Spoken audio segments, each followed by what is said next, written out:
გამარჯობათ მეგობრებო. ყველას კარგი გაწმობა, ბედნიერება და ყველაფერი კარგი. ეხლა მოვდივარ ჩვეულებრივად რომ მიტყიან კეცავ და არ თავდება ეს ოხელი გზა. და მე ხშირად ამას ნათქვამი რომ ამ დროს ფიქრობ 1000 რაღაცას ფიქრობ და მე ჩემს ფიქრებს გიზიარებ. და დღესაც მინდა ერთი ფიქრი გაგიზიაროთ. შეიძლება ზოგს არ ესიამონოს, ზოგს შეიძლება ესიამონოს, მაგრამ ეს ისეთი თემაა, რომელსაც ვერ გაუვლით ვერზე და გინდა არ გინდა ადამიანი ფიქრობს ამ თემაზე. და ვინაიდან ჩვენ სხვადასხვა საკითხებს განვიხილავთ და ერთად ვფიქრობთ, მით უმეტეს ამ კეცავ გზებზე, რომელიც არადა არ თავდება ჩვენ სტილში, ჩვენ ბუნებრივ ნატურაში და ბუნებრივობაში მინდა გაგიზიაროთ ეს ჩემი დღევანდელი ფიქრები. თემა საკმაოდ ფართოა და მე ვფიქრობ, რომ ერთი ვიდეო და 3 ვიდეო მაინც მივუძღვრათ ამ თემას, მაგრამ პერიოდულად. ეხლა შევხედავ ამ ვიდეოზე რომ გადავიღებ, როგორი რეაქცია ექნება და მე განვავრცობ როგორც ვაკეთებ და წინასწარ მინდა მადლობა გითხრათ მეგობრებო, იმიტომ რომ მე ხშირად მაქვს ნათქვამი, რომ ჩვენ ეხლა ვფიქრობთ ამ მოწყინილობაში და ამ როგორ ვთქვათ, ამ დახურულ სივრცეში თქვენთან ურთიერთობა და თქვენთან relationship, ანუ ეს დიდ ძალას მაძლევს და мотивация ჩემთვის და თუ იმეთის სასარგებლოა ეს ჩვენი საუბარი, ხო კარგი და ესე ჩემთვის ძალიან დიდი კომპლიმენტი და ასე ვთქვათ დადებითად მოვხდავს ეს მე და ეს მიხარი. ზოგადად ხშირად მიყვარს ჩემ შვილებთან საუბარი, ანა 1000 თემას საუბრობთ, ხან იმას ხან ამას და იმას. ნიუ-იორკში ვიყავი, საუბარი ქონდა არისებნა სიკვდილზე. რა არის სიკვდილი, რა მოვლენა ესა და ვიცი და ახალგაზრდობა ძალიან მარტივად იცის კითხვა. და მითხრა მამა სიკვდილის გეშინია თუ არა. მე რაღაცა უცბად არ დავფიქრე, მინდა ვთქვა არა, მე არ მეშინია სიკვდილის, მე მეშინია იმ ცოდვების, რომელიც ერთის წინაშე წავდგები. უცბად გავეცი პასუხი. და მე გავიდა დრო და ასე უცბად როცინე ფაზე შინაგანად ხო არა, ნუ რაღაც არის ხო კი, მე ეხლაც მაგის მე მეშინია იმისი, რომ ერთის წინაშე წავდგები ჩემი განული ცხოვრებით, რომ სიკვდილის თვითონ არა, თვითონ ტკივილის და იმ როგორ შეიძლება გული დამთმეს ახლობლებთან და იმებს რომ დაშორდებით, რომ სიკვდილი ეს ჩვეულებრივი გარდამავალი პერიოდია და ამ თემაზე წეღანავ თუ ალბათ 2-3 ვიდეო დაგვიდება, იმიტომ რომ ძალიან ისეთი თემა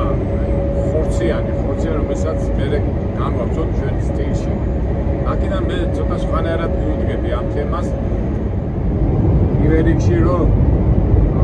სიკვდილი პირველ რიგში არის ასე ვთქვათ, მე თავისთავად ეს თემა წაკითხული მაქვს ბევრი რაღაცები ანტიკური პერიოდიდან, შუამავე რელიგიური კუთხიდან, არალეგიური ფილოსოფიური კუთხიდან, აი კარგად ამას შესწავლით, რომ ძალიან მაინტერესებდა და ჩემი ცხოვრებისგან გამომდინარე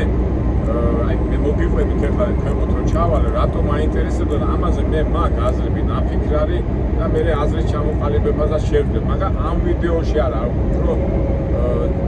შემდეგ ვიდეოში განვავრცობთ ამ თემას. მაგრამ პირველი რაც არის, რომ ეს თემა ისეთი თემაა, რომ ამას ვერ გაექცევი, გამორიცხული ადამიანმა ამაზე არ იფიქროს, ბავშვობიდან დაწყებული ასაკამდე და უბრალოდ ამის გარშემო ტრიალებს და ასეთი გამოთქმაც არის, ხო, სიკვდილი და სიცოცხლე ძმები არიანო, ბევრი გამოთქმებია და მე ამაზე მე შემდეგი მეში განვავრცობ, მაგრამ დავიწყოთ ჩემი პირადი ასე ვთქვათ შეგრძნებები სიკვდილის მიმართ, მაგრამ ეს მაინც ვიტყვი რა, რომ ამას მე ვერ ავწდები და ჯერ ამ ერთ-ერთ 100 ვიტყვი და მე ამ აზრისაც ვარ რა, ესე იგი როცა სული შედის სხეულში, იწყება ცხოვრება. როცა სული გადის სხეულიდან, იწყება სიკვდილი. აი ამას ამ საფუძველზე დავიწყებ ჩვენ ვიდეოს და დანარჩენი სხვა აზრებს იმეს უკვე შემდეგი ვიდეოში განვაცხადებ. პირველად ჩვენ ვიბადებით, ცხოვრობთ და გინდა არ გინდა მეც სხვებისგან განსხვავებული მეც სხვებისგან არა ვარ განსხვავებული და მე პირველად შევხვდი სიკვდილს. აი ჩემ ვინაიდან ჩვენი ვიდეოები ძირითადად მაინც ამ ჩემ პირად ცნობებზე აგებული, რა თქმა უნდა მაგალითებიდან ჩემი ცხოვრებისეულიდან გამომდინარე, მაგრამ მე როგორც უბრალო ჩვეულებრივი თბილისელი ქართველი კაცი თქვენგან განსხვავებული სულ არა ვარ და იგივე გზას გავდივარ როგორც თქვენ. უბრალოდ ზოგთან ნაკლებობით, მაგრამ საერთოდ ჯამში ხო ერთ გარემოში და ერთ სივრცეში ცხოვრობთ, რასაც ქვია ქართველობა, სამშობლოება და უბრალოდ ის ტერიტორია, სადაც ჩვენ გავიზარდეთ და ფაქტურად ჩვენ ეს შეგრძნებები და ეს როგორ ვთქვათ, ეს ხედვა ერთი და იგივე გვაქვს. ყველა ჩვენი ცხოვრება ბავშვობიდან იწყება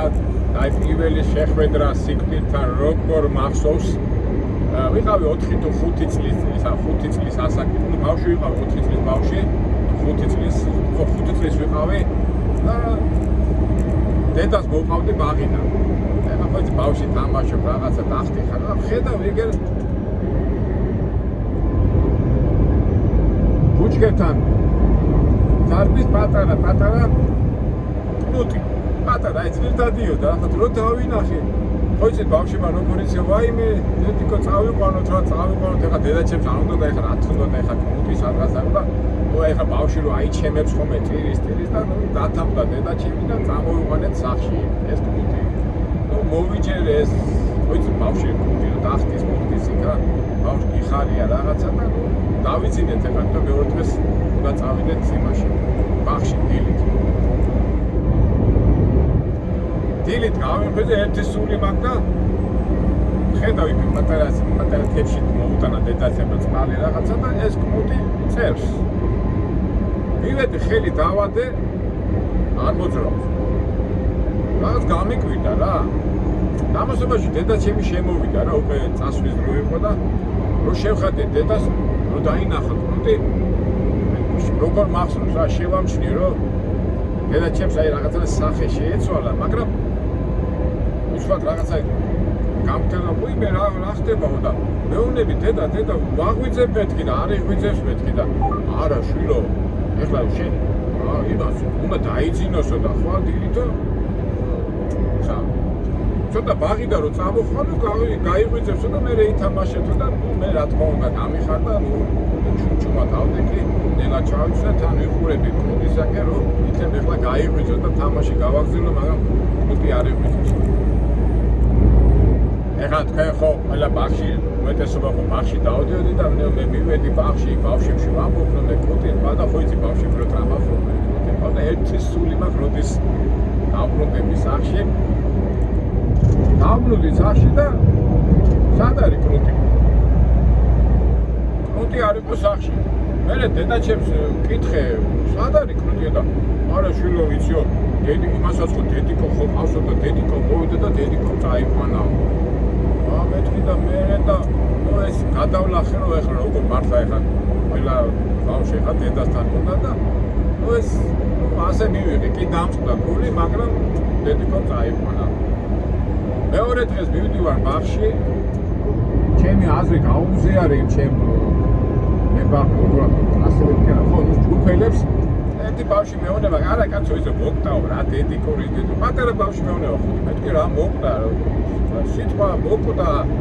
არც ვიცოდი რა, ეხლა მოკტა რა, როგორ მოკტა და რო დაუბრუნდი სახში დედაჩემს უთხარი, მეთქი მოკტა რას ნიშნავს, კნუტი მოკტაო და არა შვილო, არა დედა, ნუ ის ცდილობდა რომ გული არ ვკენოდა და სიკვდილი რა არის მეთქი და არა სიკვდილი არაფერია ის მიდიანო ადამიანებიო სხვაგან ეს არის სხვაგან ბოლომდე რაღაცა ისე ტექნიკურად გადაიტანა თემა რომ მე მაგაზე საუბარი აღარ დამიხდია და ვფიქრე. ეხლა მე რასაც ყვები მეგობრებო ალბათ თქვენს რომ იხსენებთ თქვენ ბავშვობას, ალბათ თქვენც გქონდათ ასეთი პირველი შეხება სიკვდილთან. მე აი ესეთი ის მახსოვს, ყველას ინდივიდუალური ისა.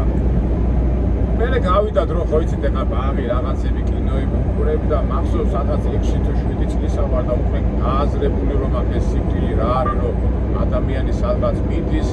და მახსოვს აი ზუსტად არ მახსოვს აი მაგრამ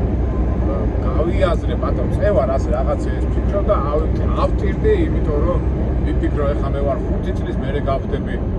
20 წლის მერე გავხდები 50 წლის მერე გავხდები 80 წლის და სადღაც უნდა წავიდე და ეს წასვლა მე არ მომეწონა და ავზნო კონდი და ავტირდი. დედა ჩემი შემოვარდა უთო რა შეშურა რა დამაწყნარა და ნუ თავისი სიტყვა ხა დედა ხო იცი დედა შვილის ყურა გეშინია მაგრამ აი შეგძნება რომ ადამიანი რაღაც ასაკს მიაღწევს და მე უნდა წავიდე სადღაც და უკვე ეს აღარ იქნება დედა არ ეყოლება სათამაშოები არ ექნება ის ეზო არ ექნება ის არ ექნება ეს ძალიან შემდგომი დამდგმელი იყო ჩემთვის და ეს შეგრძნება მაგრამ მახსოვს მე თავისთავად უკვე გავიდა დრო და უკვე მახსოვს უკვე ასე თქვა აი იმერო გარდაიცვლებოდა და კუბოთი რომ მოყავდა უბანში ან სოფელში დაფიქრდებოდი ხოლმე და მე ვფიქრობდი რომ რატო კიდეს ეს ვიცით რომ ხოლმე რომ მიცვალებული რომ ვიხავდათ ასე ვთქვათ ადამიანს და ვეძე ხალხი მოყავდა და ძალავნებოდ ეხლა ადრე როგორ იყო ადრე და ეხლა უბანში გაატარებდნენ მთელი სოფელში გაატარებდნენ სულხარება რაღაცა მაგრამ კიდე არ კიდე ფიქრობდი ამ სიტყვაზე მაგრამ ბოლომდე მაინც ვერ ვწდებოდი იმიტომ რომ მაინც ასე კაცი რო იწვა კუბოში ასე და ზუსტ სახე ქონდა შეცვლილი და ფიქრობ რა არის ეს რაღაცა აი და მე ბავშვებში ხო საუბრობ ამ სიტყვაზე მე სოფლებში ხო გახსოვთ აი სასაფლაოზე ვერ გახვარ და ნუ ისეთ გავიდა რომ სიტყვილი ჩვენი წარმოდგენით არა მარტო ბავშვი წარმოდგენით არამედ ეხლაც ხო არის შიში ანუ შიში რო არიცი რა არის სიტყვილი ხო ფაქტურად ასეც არის სიტყვის რო ახსნი და უკვე ფაქტურად შიში საიდან მოდი ნების ეს მაგარი რაღაცა რო არის იმისი გეშინია და მით უმეტეს სიტყვილი რა მოვლენა ხო უბრალოდ ადამიანი დადის მოდი და უბრალოდ ხდება რაღაცა და ნუ ასე თუ ისე ხდები რომ ძალიან ცუდი ამბავია მაგრამ ბავშვი რო ხარ და ეხლა სანამ 11 12 13 წლის არ გახდები და კითხულობ იმ აპრებში და იმებში სიტყვის და ნუ სიტყვილი საბოლოო ჯამში როტებად მიგაჩნია ხო აი ჩემ ბავშვს დაბეჭდილებას ვიძახი სიცოცხლე არის სიკეთე სიტყვილი არის როტება ნუ აპრებიდან გამომდინარე და აი მუცნებებიდან და ასე და ასე და მე უკტავის აპრებში ხო ის არის რომ დაიწყეთ რაღაცა პოლიცია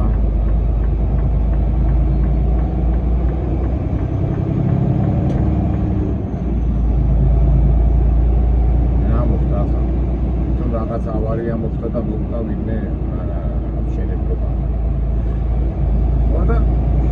გადის დრო მე ნებისმიერ ახლა განსაკუთრებით სოფლებში ხო აი ის იყო მაგარი ბიჭი ვინც ამის სასაფლაოზე გავიდოდა მტრების არ ეშინოდა ხო გახსოვთ არა ეს შეგრძნებები ნებისმიერ ახლა სოფელში აქ ბავშვობა გატარებული ეს შეფლებები ამბავი იყო მაგრამ მე პირადად ცოცხალი თავით სასაფლაოზე ვერ გავიდოდი ხამე და ნუ ეს შიში მქონდა თავის თავი და როგორ მახსოვს სიკვდილი ხო როგორ რაღაცაა რომ გონია რომ ეს ყველა გაემართება სხვა შენ არ გემართება ან შენ გარშემო არ არის და ვიღაცა და უცბად ჩვენ ათესავებში გარდაიცვალა ბიძა მე ვიყავი სადღაც 14-13 წლის ბიჭი ვიყავი და ხო იცით სოფლებში როგორ იციან ხოლმე მეორე სართულზე მიცვალებული იწვა ხალხი ხო ადიოდა ბევრი ხალხი და ისეთი მომენტი ჩავარდა რომ ხალხი რა საღამო იყო რა ხალხი წავიდა და უცბად მოხდა ისე რომ დარბაზია ეს მიცვალებული ძე თავის ქოში და მე მარტო ვარ ავიხედე გამოვხედე არავინ არ არის ვა, რაღაცა შიში მომივიდა, მაგრამ თან ფიქრობ, კაცო, ეს ბიძა ჩემია, რომელმაც მე გამზარდა ვისთანა და რატო უნდა მეშინოდეს და როგორ მახსოვს, აი მივედი ნენელა და ასე ხელი დავადი რა. რომ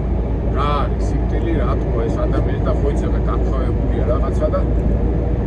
აი მაშინ რაღაცნაირად ეს შიში გამივიდა, იმიტომ რომ ეს შენი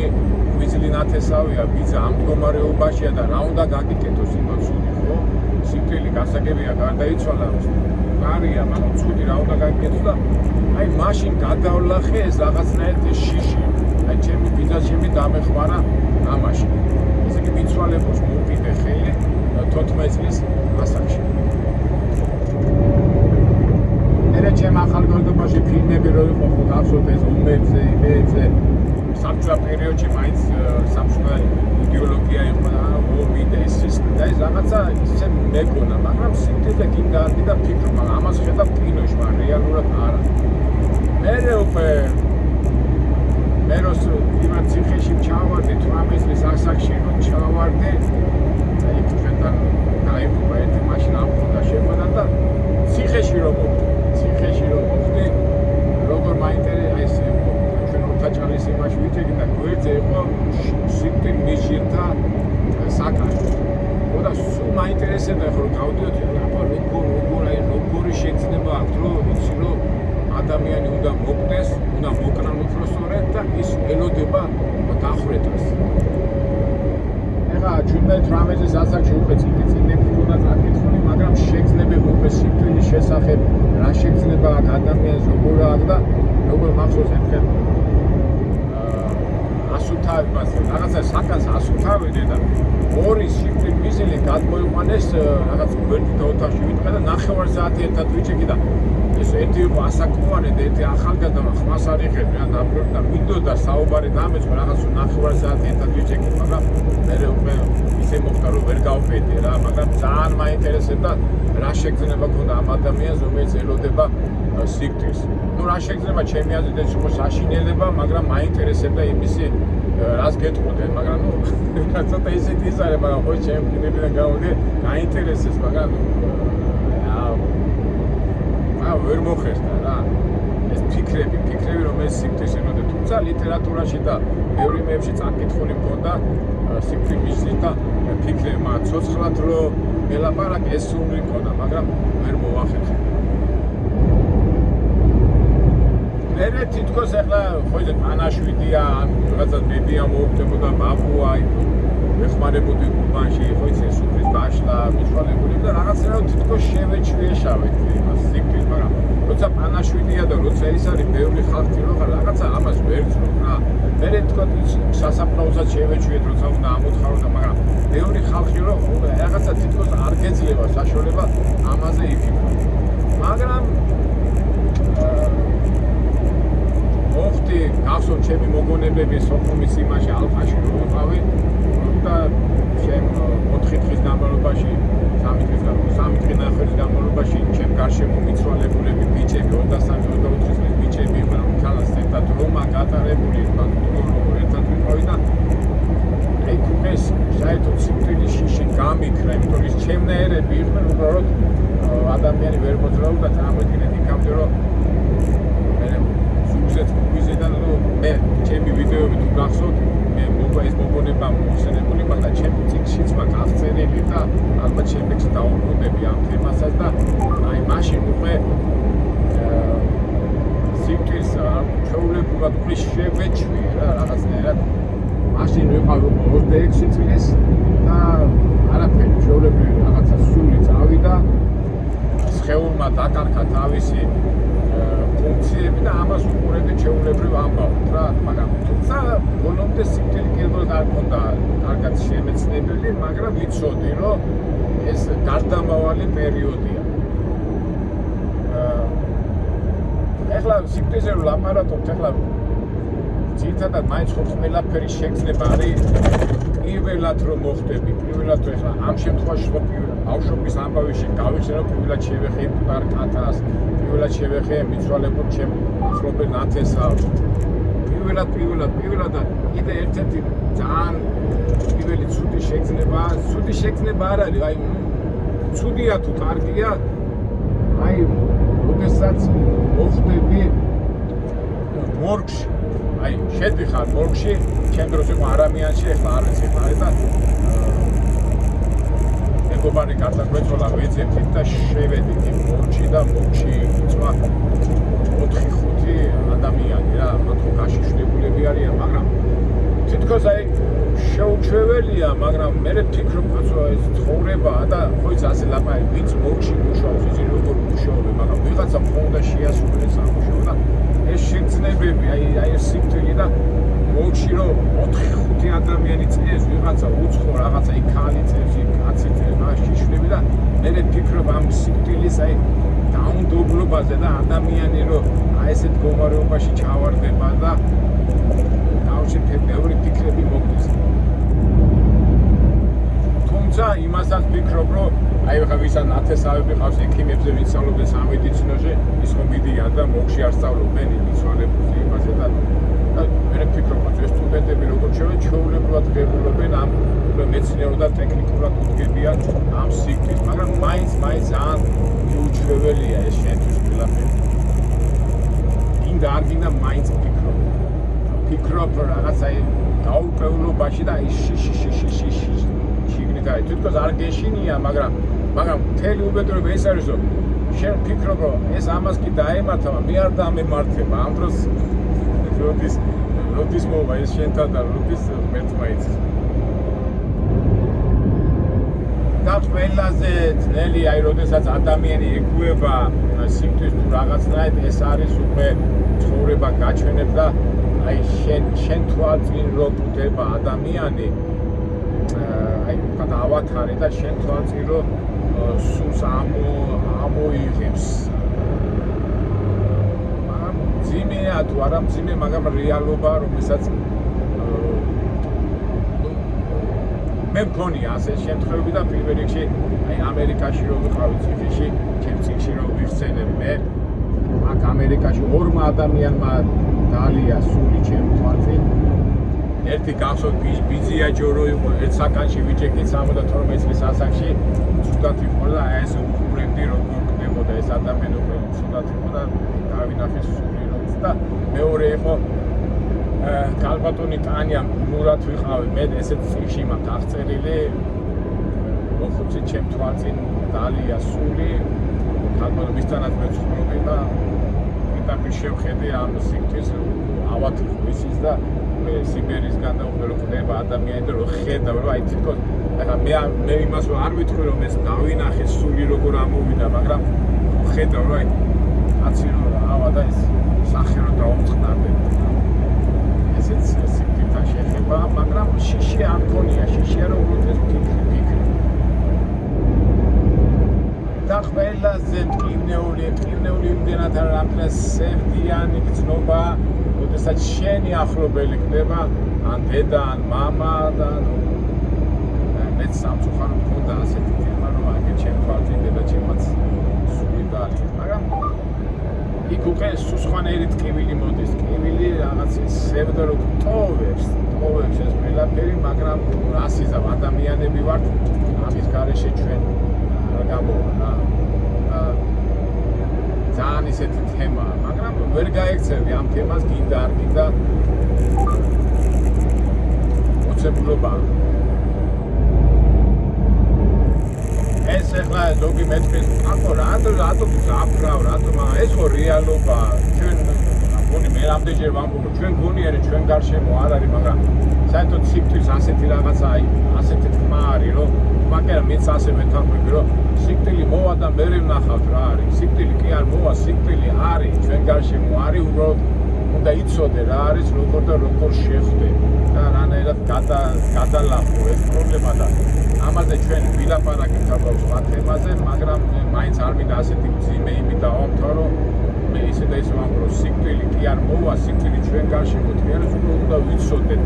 როგორ რანაირად დაუპირისპირდეთ რა რამო დაუპირისპირდეთ თუ გადაწყვეტილია მოხდება, როგორ უნდა შეხვდეთ მაგათა. ეხლა ჩვენ ქრისტიანი და ადამიანების ქრისტე აღდა სიკვდილისა სიკვდილითა დამდგუნველი აი მას რო გაიაზრებდა იმას რო მაშინ უკვე ამას ყველაფერს დავუმკლავდით თუმცა ჩვენ უკვე შემდეგ ვიდეოებში ამ თემას განვავრცობთ და უფრო სხვადასხვა თემებს ვიტყვი და იმისით ვამიდა თქვა რომ დავამთავრო ეს ვიდეო რომ არაფერი საშიში არ არის ეს არის რეალობა არ გაფრთხილდეს და ყველაფერი ახსნადია უბრალოდ შიში როდის იწყება ესა სიკვდილი რა არის ნუ უნდა იცოდე და შემდეგ ვიდეოებში ამას მე ავსნი როცა არ იცი და როცა ზერილით იცი აი მაშინ მოდი შიში და სიკვდილი აი მაგია ძირითადი მიზეზი მაინც იმისი რომ ადამიანებმა არ იციან სიკვდილის არსი სიკვდილისა მაგრამ ბოლომდე ალბათ ვერ შეძლებს მაგრამ ეს იმას ანიშნავს რომ ჩვენ შეგვეშინდეს თვითონ ჩვენ Then take the exit to I-70 East. ეს აღდგას სიკვდილისა სიკვდილითა ამგუნველი თავის ახლა ამას რო ჩავწვენი ამაზე მე ჩვენს ვილაპარაკებ და უბრალოდ არ მინდა ეხლა დაიდგუნოთ დადგუნვას არ არის მე სამთქვი რაც არის მაგრამ იმაში ხომ მეთანხმებით რომ ყველა ფიქრობთ ამ თემაზე გამორიცხულია უბრალოდ ადამიანებს არ უნდათ ხოლმე ამაზე ფიქრია რომ ეს დაანტიკის შეცდომა იმიტომ რომ ამით გონიათ რომ ახან არ იფიქრებს მოერიდება მაგრამ ვერ მოერიდება მაგრამ ჩვენ მეგობრებო ჩვენი ვიდეო და ჩვენი ესენი რისთვის არის იმისთვის რომ ორ შემთხვევაში ჩემთვის ფიქრები გაგიზიარეთ და მე გამოსავალგებლებ როგორ დავინახოთ და როგორ გამოვიდეთ ამ შიშებიდან უკვე შემდეგ ვიდეოებში განვავრცელოთ ამიტომ ამას დავუვენობრა და მე 1-4-5 დღის შემდეგ რამდენიმე დღის შემდეგ ცოტა რომ მოვამზადებ თემას უკვე ჩამოვაყალიბებ უბრალოდ ეს ჩემი ვიდეო ჩემ მაგალითზე რომ მოვყევი ეს ისინი იქიდან საფუძვლიდან გამომდინარე ვილაპარაკე ესა და თქვენც ალბათ თქვენი ისტორიები გაქვთ და ჩემი ისტორია ჩემთან მსგავსია მაგრამ ჩვენ ხო ყველანი ერთი ვართ მით უმეტე ჩვენ ერთი ტრადიცია ერთი ენის მატარებლები ერთი სამშობლო გვაქვს ერთი ესა გვაქვს თვისებები და ამიტომ გაგიზიარეთ უბრალოდ ჩემი ჩვეულებრივი ეს ზაზე ფიქრები კარგია თუ ცუდია არ ვიცი ეს შეაფასეთ და თქვენ კომენტარებში გავიგებ თუ განვავრცელოთ ეს თემა განვავრცელოთ ჩვენ ჩვეულებრივად ისე და ისე მუშაობთ სხვა საინტერესო რაღაცებსაც ნახავთ მაგრამ ფიქრებსაც უყურით ერთმანეთს რატო იმიტომ რომ უნდა ვიყოთ ძლიერები მაგრები და არაფრის არ შეგვეშინდეს კარგი და მეგობრებო დაგემშვიდობებით ასეთი კარგი ტონით და ველოდებით თქვენ კომენტარებს ჩვენ კიდევ იმედია საინტერესო ვიდეოებს და რაღაცებს ნახავთ რომელიც უფრო ხალისიანს და უფრო თქვათ კარგად დაგვიხვდეთ კარგად საინტერესო ვიდეო ველოდებით თქვენ კომენტარებს